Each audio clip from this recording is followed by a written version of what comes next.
Ey, bueno, ya ando por acá otra vez. Sí, entonces había hecho el dibujito de la onda sonora para hablar acerca de la grabación.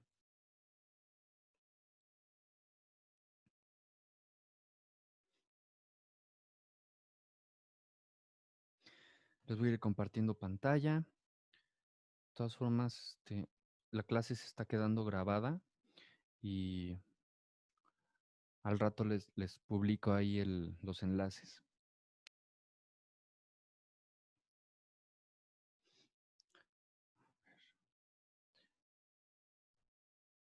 Ustedes ya están viendo las diapositivas en pantalla, ¿verdad? Yeah. Ok. Ok. Bueno, entonces miren. Sí.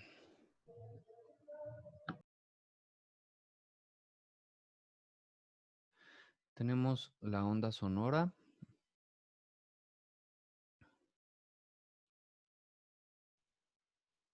¿No? Y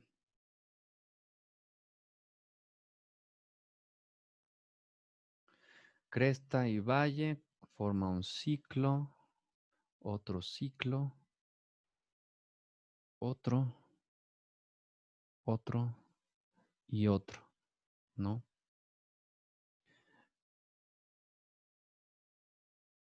Si en toda esta longitud hubiera un segundo, diríamos que hay 1, 2, 3, 4, 5 ciclos por segundo, o sea, 5 hertz. ¿Sí? Y a eso le llamamos frecuencia. ¿Sí? La frecuencia es lo que nos da como resultado los diferentes tonos, siendo que un tono agudo sonaría así y un tono grave así, ¿no? Entonces, eso es la frecuencia.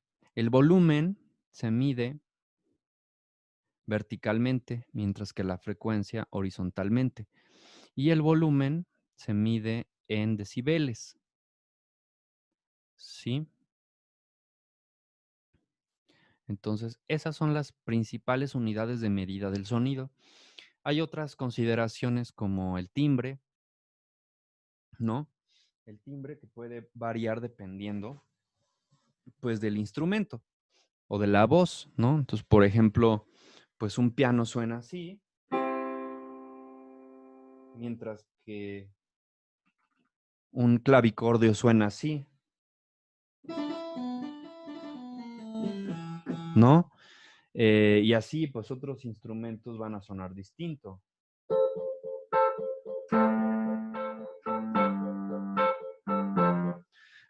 Porque tienen diferente timbre.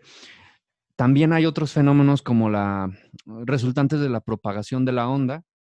Cuando el sonido existe y se propaga en un espacio, pues puede chocar o no. Cuando choca con superficies sólidas le llamamos reverberación si es que sucede dentro de un cuarto. Si rebota con una superficie sólida, pero vaya, se, se, se devuelve el sonido hacia ti y es una sola reflexión, entonces pues le llamamos eco. Entonces, esos tipos de, pues, de variaciones del sonido son parte, se llaman fenómenos de propagación, son parte de cómo se comporta el sonido, cómo se comportan las ondas cuando viajan. Pero todo esto, el sonido, así como la imagen también, ¿no? Más adelante hablaré también sobre cómo fue posible que pues, ya la imagen fue capturada y fue posible pues ver en una pantalla una imagen en movimiento. Pero el sonido, el momento en el que fue posible su captura, este, pues vaya, surge la grabación. Y la grabación, pues bueno, tiene como antecedentes em, el viaje de las ondas hertzianas, ¿no? Pues gracias a Marconi, surge la radio, ¿no? la frecuencia modulada, no, primero la AM, la frecuencia modulada surge mucho después. La grabación se empieza a realizar con unos cilindros de cera, de Alva Edison. Viene el disco de vinil, el fonógrafo, inventan los primeros micrófonos. De hecho, por aquí, sí, por aquí viene el año 1800 y algo que se usó por primera vez el término micrófono, 1827, ¿no? Y hasta 1878 el micrófono de bobina, que bueno, ya sería construido como tal, ya formalmente hasta 1931. Pero bueno, son algunos antecedentes. Y dibujé esta onda porque voy a ir comparando el oído con un micrófono. Entonces voy a borrar esto. Bueno, nuestro oído, el oído humano, tiene, tiene un rango. ¿Alguien sabe cuál es el rango del oído humano en frecuencias? Ya se los había dicho a quienes llegaron a tomar lenguaje sonoro.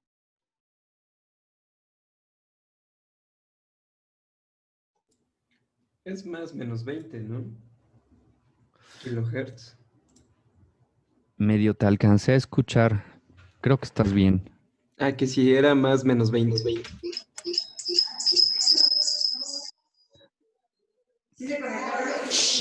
Creo que sí. Es que como que se escucha como con eco. Escuché un eco. ¿Dijiste 20 a 20,000 hertz?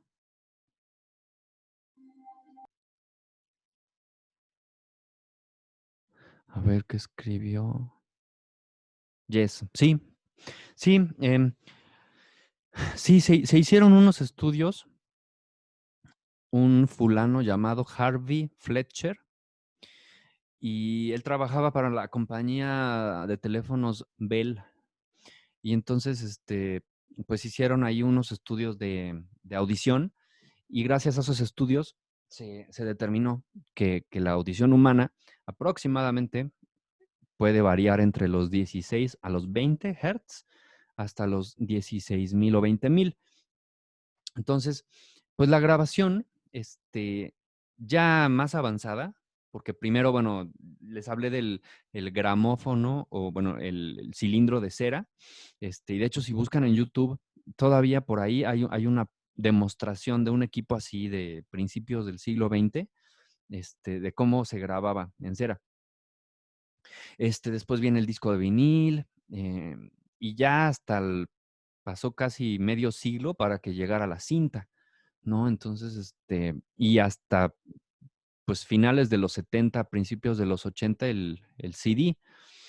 Cuando llega el CD, llegamos a esto, ¿no? En la grabación hay eras, ¿no? Y entonces cada era tiene pues características, ¿no? Características que describen, definen e identifican pues las calidades en el sonido, o el tipo de ruido que se generaba con el roce de la aguja en el disco de vinil. También el roce de las cabezas magnéticas con la cinta generaba otro tipo de ruido llamado hiss. Y en la grabación digital también hay ruido, pero es un ruido muy finito de fondo, un ruido eléctrico, que existe en mayor o menor medida dependiendo de la calidad de preamplificadores de la interfaz de audio. Hay interfaces muy silenciosas y hay interfaces que cuando le subes la ganancia se te viene al frente un hiss casi de cassette, ¿no? Pero, ¿cómo llegamos a la grabación digital?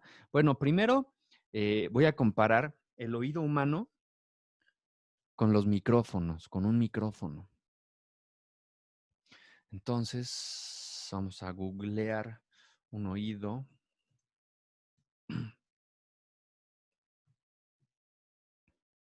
Entonces, miren, aquí tenemos. Bueno, El ser humano puede percibir de dos lados, ¿no?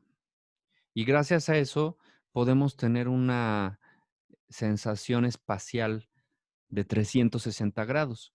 A la escucha humana se le llama binaural. Eh, con la tecnología reciente se ha intentado recrear esa forma en la que el ser humano escucha y tenemos un ejemplo bastante curioso. No sé si alguien ya lo ha visto. Es el micrófono con forma de cabeza de la marca Neumann. De hecho, algunos audios de estos, ¿cómo se llama? Los Sí, ASMR, están todos.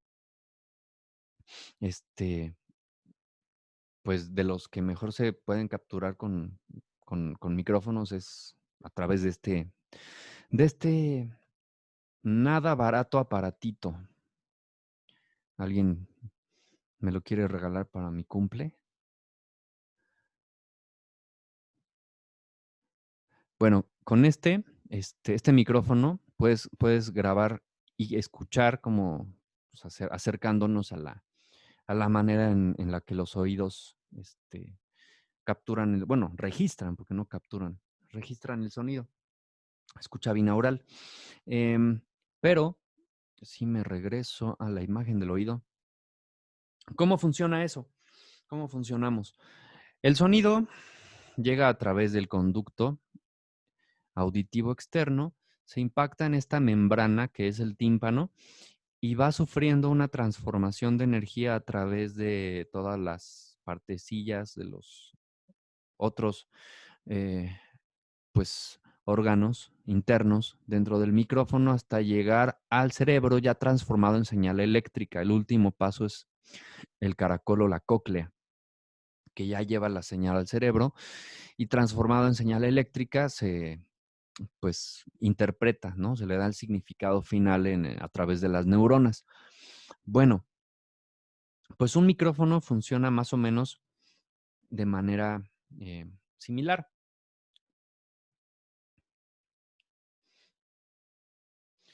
Pero antes de llegar a la grabación digital, tenemos que pasar por la grabación y la definición de audio.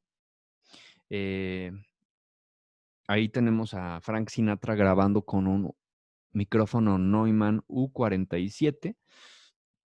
Esos micros necesitaban bulbo para que funcionaran un bulbo. Y a los micrófonos se les llama también transductores. Más adelante ocupan ese término. Sí, miren, los micrófonos entran en la categoría de transductores electroacústicos, ya que convierten energía sonora acústica en eléctrica. ¿Pero cómo lo hacen? Pues de manera similar a lo que sucede en el oído. En el oído se impacta en una membrana, va sufriendo una transformación hasta llegar señal eléctrica.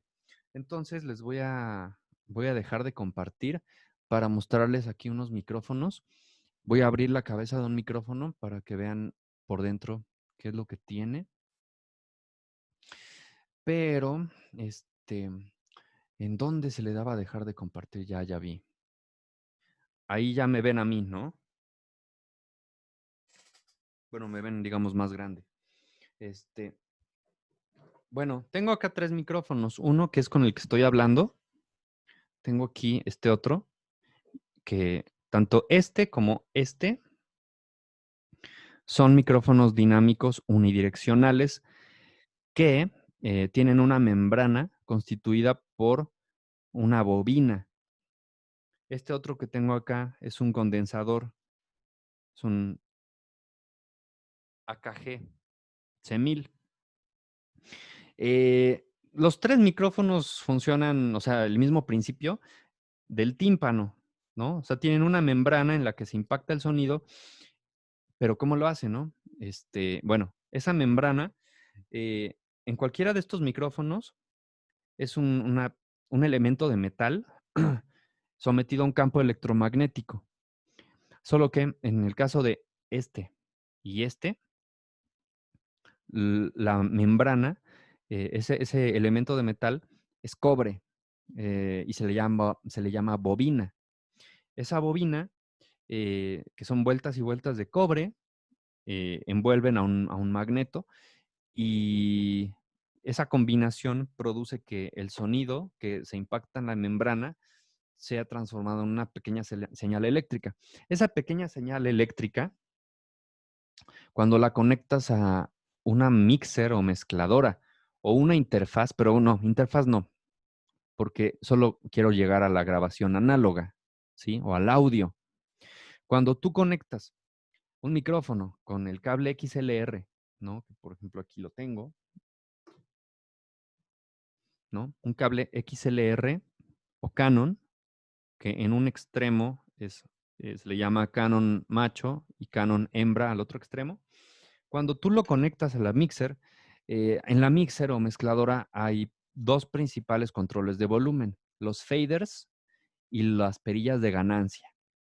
Esa señal eléctrica viene con poca energía, entonces cuando la pasas por uno de estos pues, dispositivos que funcionan como amplificadores, le dan esa potencia extra para que sea amplificado. Cuando sucede todo eso, le llamamos audio, ¿sí? Cuando, en lugar de conectarlo simplemente a una bocina y que suene, lo conectas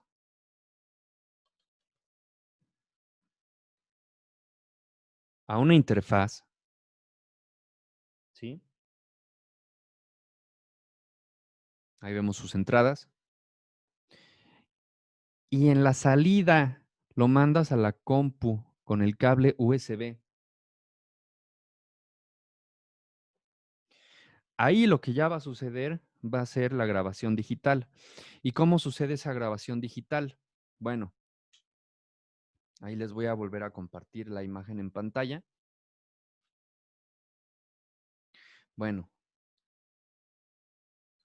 tengo aquí mi Adobe Audition. Ahí ya grabé algo previamente. Si se acuerdan de el dibujo de las ondas sonoras, vamos a tener dos principales cosas que medir, la amplitud y la frecuencia. La frecuencia es el número de ciclos por segundo, pero cuando sucede la grabación digital, desde el surgimiento del CD, sucedió lo siguiente. Decidieron que la calidad de grabación fuera debido al teorema de Nyquist. Si lo, si lo googlean, si googlean teorema de Nyquist,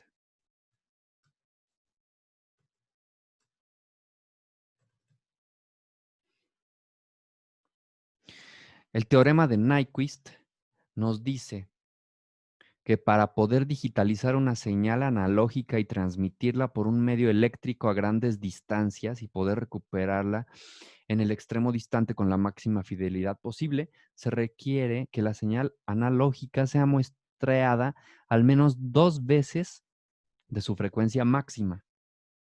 Entonces, por eso les preguntaba hace rato que si se acordaban cuál era el rango audible de audición del ser humano. Entonces va de 20 a 20,000 Hz aprox.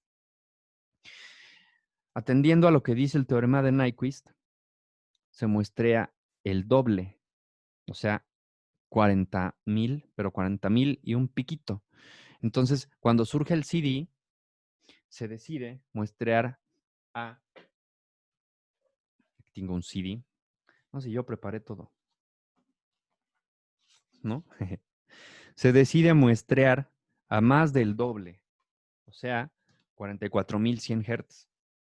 Y esa es la frecuencia o sample rate estándar de un CD, ¿sí? De un CD. Obviamente, la tecnología ha avanzado y hoy en día, pues los softwares te permiten elegir frecuencias de muestreo superiores, ¿no? O sea, si yo le doy crear nueva sesión multipista, aquí me aparece eso de lo que les estoy hablando. Entonces, 44,100 Hz y 16 bits es el estándar y de ahí partimos. Entonces, por eso cualquier programa, la mayoría de softwares, cuando tú vas a crear la sesión, parte de ahí y ya uno le da clic y pues tú eliges si quieres más o menos calidad. Pero menos no creo que esté tan bueno. Más podría ser pero menos de 44,100 ya empieza a haber cierta pérdida del sampleo de la onda o muestreo de la onda. Sí. Y también como datos interesantes o inútiles, eh, un archivo WAV con esta calidad de 44,100 y 16 bits pesa 10 megas por minuto si es mono. Si es estéreo, pesa el doble, ¿no? 20 megas por minuto con esas cantidades de velocidad de muestreo y de profundidad de bits. Si uno ya le incrementa, pues ya va a pesar más y más y más, ¿no? Y ya va a tener mayor fidelidad, pero van a ser archivos más pesados. El estándar es este, ¿no? Entonces, esta pudiera ser una pregunta de ese examen dentro de 2 meses, ¿no? ¿Cuál es la frecuencia o cuál es la calidad estándar de grabación digital de un disco compacto o un CD? Entonces tendrían que responder frecuencia de muestreo de 44,100 Hz y 16 bits de profundidad, ¿no?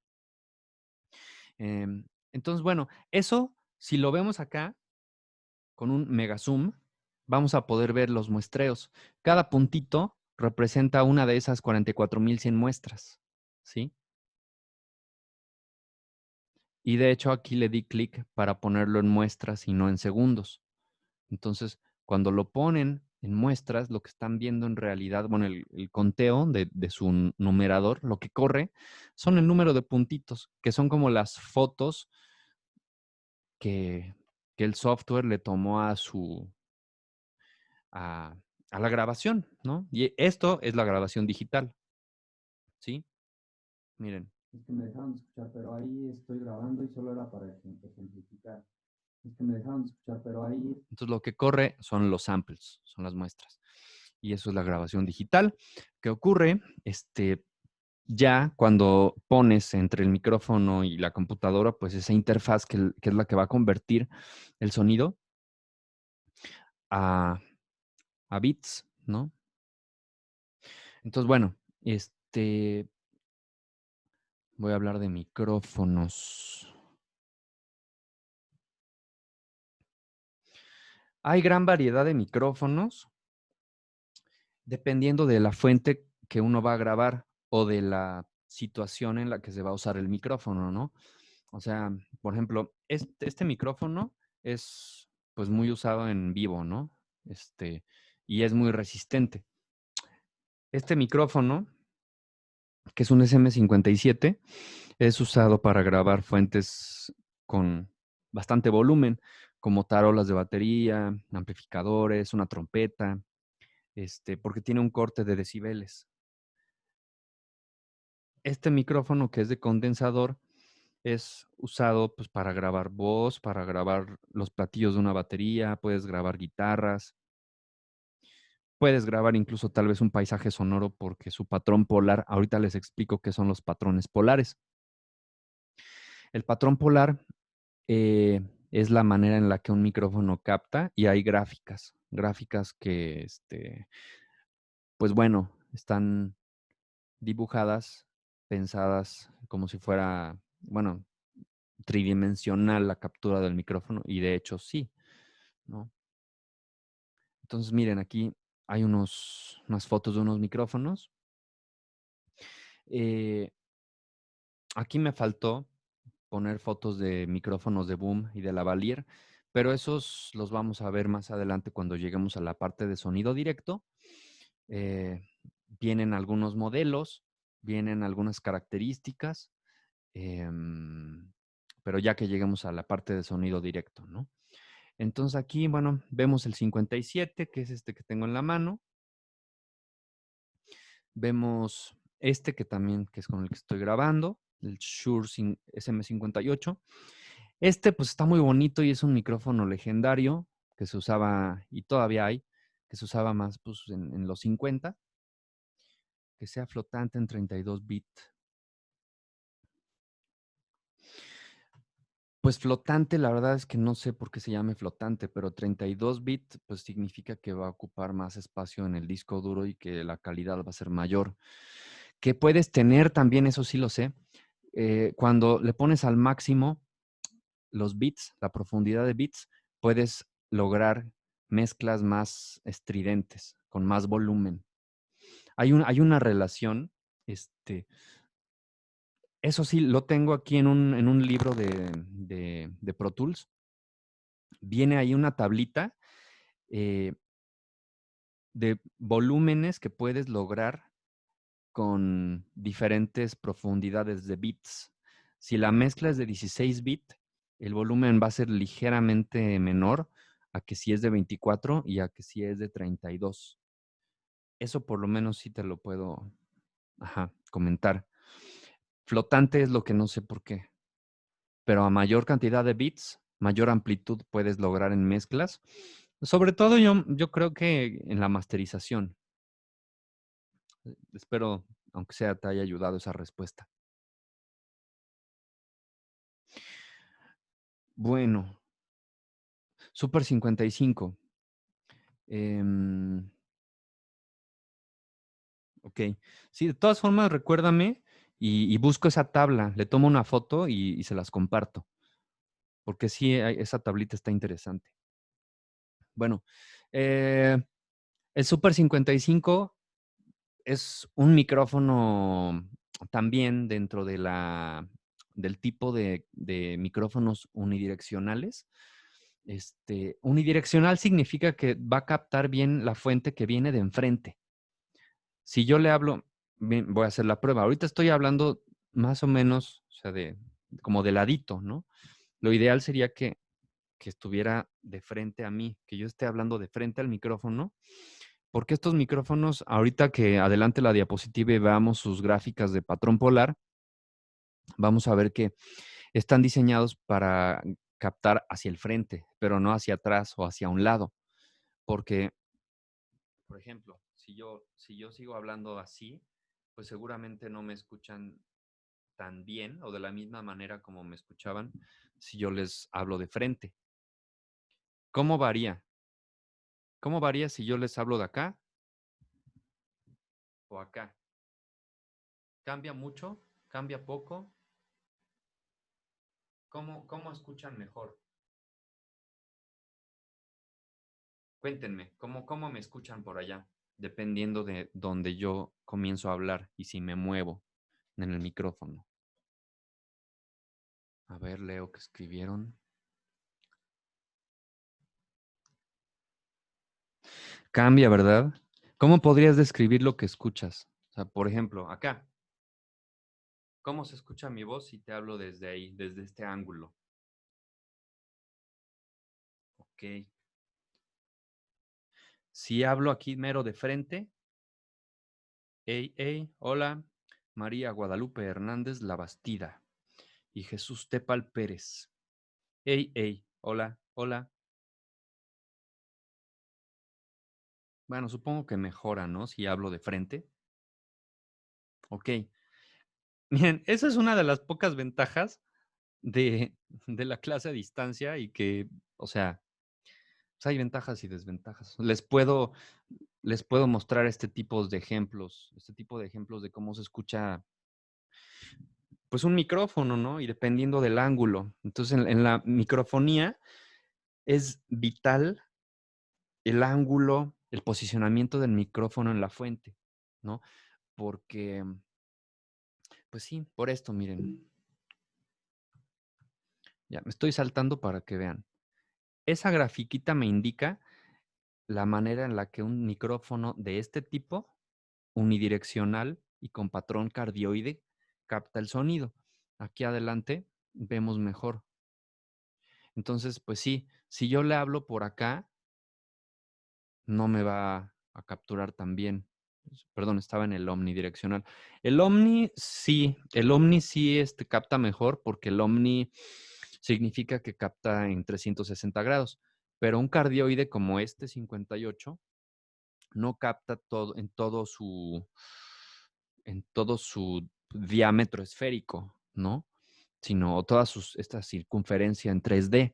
Solo capta de mejor manera hacia el frente, porque hacia atrás tiene ya ahí ese hoyito como de la manzana. De hecho, ¿saben qué? Voy a ir por una manzana.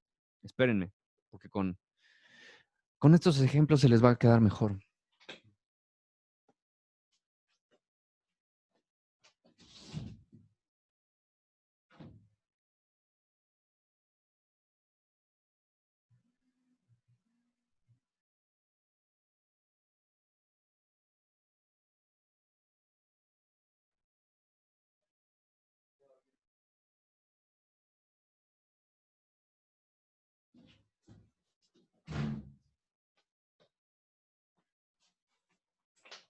Miren, esto de la manzana, este hueco, es lo que tiene de este lado el micrófono, en la parte trasera. Es como si tuviéramos la manzana así, ¿no? Entonces, si yo hablo detrás del micrófono, es como si estuviera yo hablando de este lado y discrimina lo que está en la parte trasera del micrófono para favorecer a la fuente que está enfrente del micrófono. Eso también ayuda a que, por ejemplo, en situaciones de audio en vivo, si yo tengo enfrente un monitor y mi propia voz sale de ese monitor, el diseño del micrófono cardioide unidireccional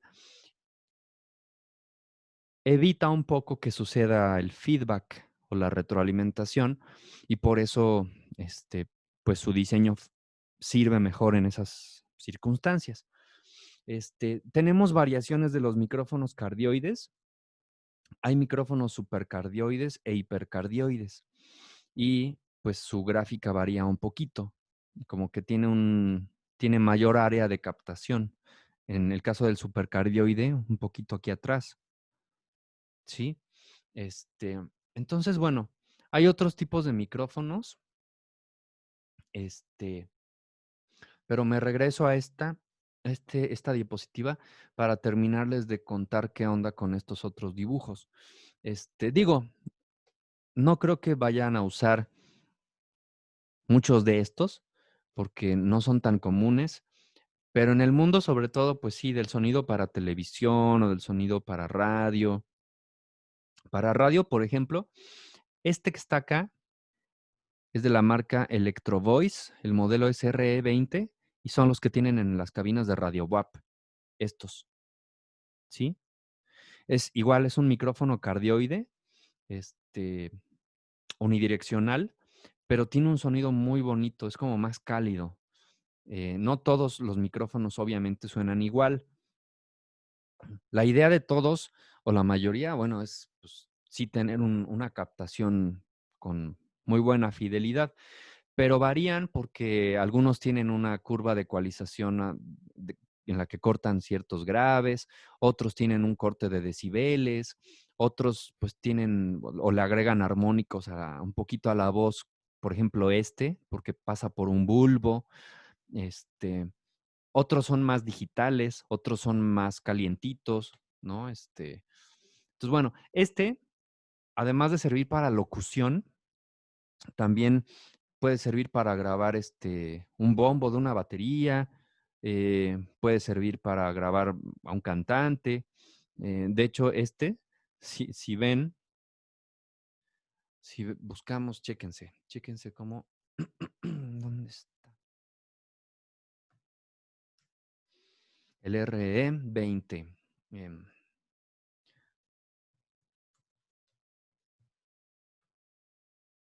Pues ni más ni menos que estos cuates. Miren, ahí lo tiene, ¿no? Ahí está cantando con el RE20. Nada más que pase el anuncio.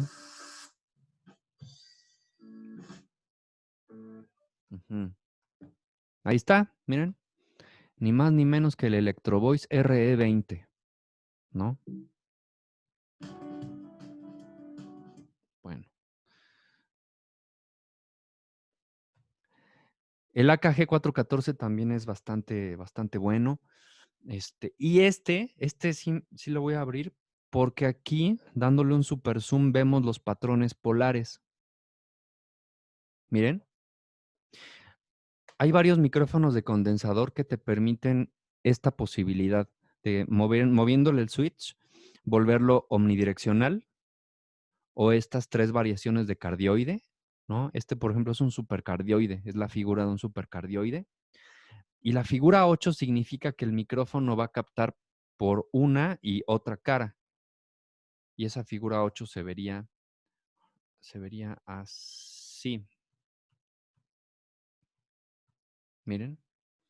La figura 8 es más característica de los micrófonos de cinta o ribbon en inglés, ¿no? Y ese patrón, además de llamársele figura 8, también se llama bidireccional.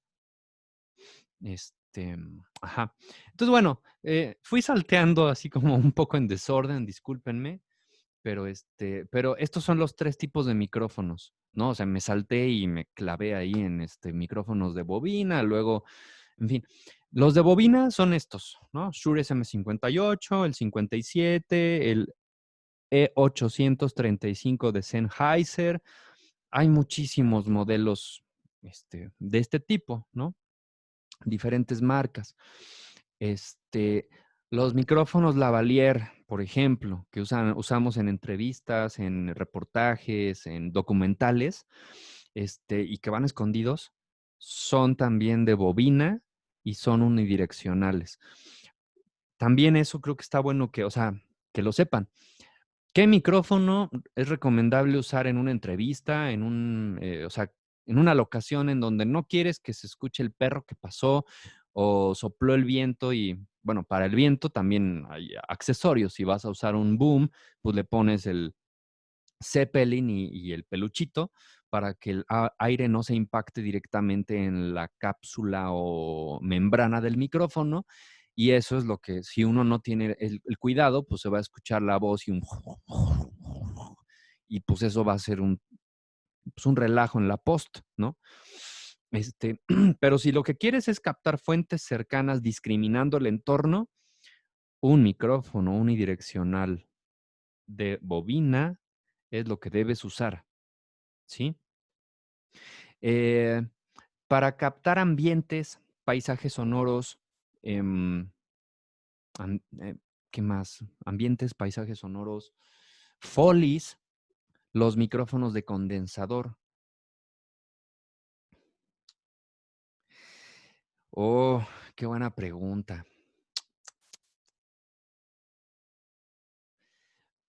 Pues, pues ciertamente, pero necesito investigar. Yo apenas que lo usé, pues yo diría que está entre ser un micrófono unidireccional y omni, porque sí, o sea, no es como estos que discrimine lo que está lejos. O sea, sí capta, capta la mayoría de las cosas que están sucediendo en el entorno.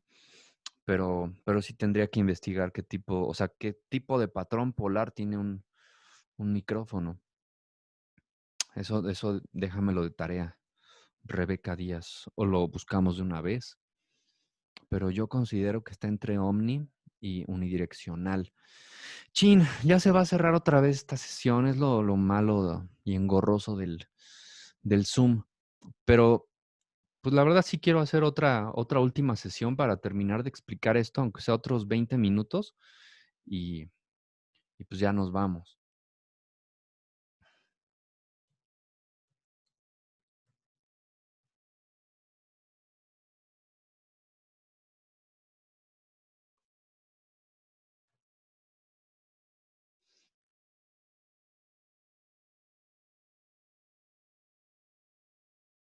Ok, no conocía este término. Auriculares, micrófonos son de tipo Electret.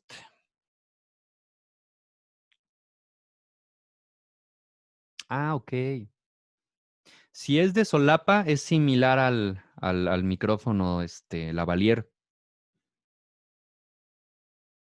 Bueno, ahí está. Ok. Bueno, voy corriendo a hacer la última sesión, para terminarle de hablar de esto.